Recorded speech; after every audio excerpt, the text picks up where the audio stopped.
Yes. Jim, address user fees again. You know, Yeah. 20 years ago, George Lewis wrote an article saying, "Where's our $10 billion? It's in the trust fund, and why isn't it being used for airport and airway development?" I don't know what that figure is now, but it's a lot more than 10 billion. Well, the user fee story is a very, very complicated one, and I could speak for an hour just trying to get up to square one on it.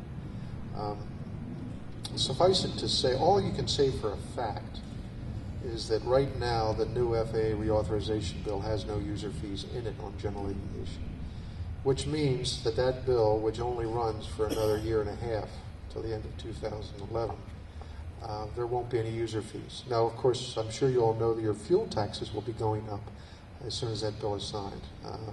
So we'll see some increases in fuel taxes. But we've always felt that the fuel tax was the fair way to tax aviation, as long as those funds were going into some kind of trust fund or something comparable to a trust fund for the benefit of aviation.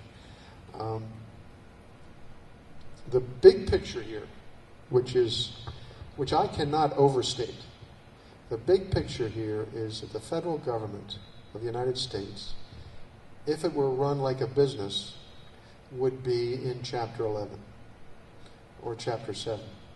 I mean, it is fiscally totally bankrupt, and we are on a path now of going over a fiscal cliff that is unprecedented in our national history.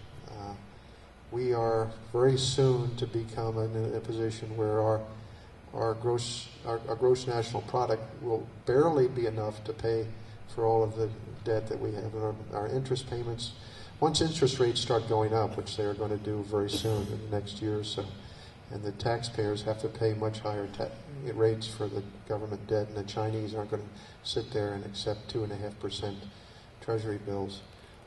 We're going to see a catastrophic fiscal collapse in this nation. And the part of our government's budget that is most vulnerable to this reality is things like the FAA.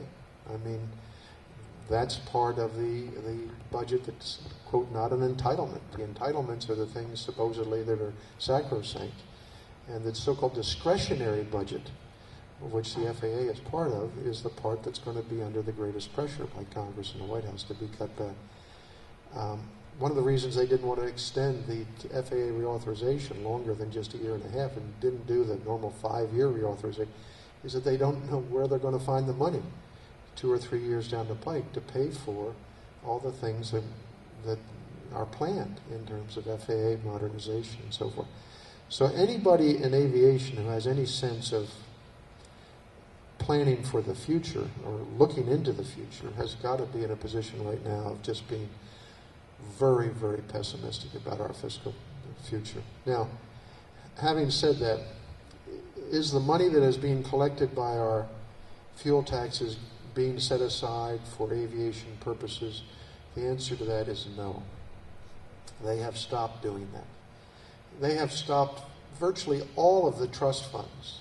All of the trust funds. See, the trust fund concept comes from a different era. It comes from an era when, in fact, the government was led by people in Congress and in the White House who were very fiscally conservative. For no other, and they said if we're going to borrow, we're going to have trust fund to pay off the interest of the debt and so forth. And what we've seen in the last 20 years is a very, very different philosophy. Republicans and Democrats alike. I mean, frankly, both of them have been, I've always said that it's really unfair to drunken sailors to compare the Congress Budget Committee to drunken sailors, because they are far, far worse than any collection. And I've been a drunken sailor, and I know what I'm talking about. And so it's really unfair. And this fiscal mess that we are in, there is virtually no trust fund of any stripe in the federal government that is anything more than an accounting imagination. The Social Security Trust Fund, the Medicare Trust Fund, any trust fund, highway trust fund, aviation trust fund, they are all just make-believe. And when you have a $10 trillion Say that again, $10 trillion debt. You know, where's the word trust have to do with anything? I mean, it really is a catastrophe. And I don't know how we are going to resolve this problem without changing fundamentally the entitlement structure in the U.S. Government. You know, this concept that entitlements can grow topsy with not any prediction, and yet the government will still pay for it. I mean, there are uninvented medical procedures that, you know, supposedly Medicare and Medicaid are just going to pay for. Well, if we don't even, and they haven't even been invented yet, and who knows how expensive they're going to be, and yet they're all going to be, every American's going to think that he's entitled or she's entitled to that medical procedure just because there's this thing called Medicare and Medicaid. And so and of course the new health plan broadens that to even more people. So we have created a phenomenal catastrophe. And FAA's budget, they say it's $34 billion the next 2 years.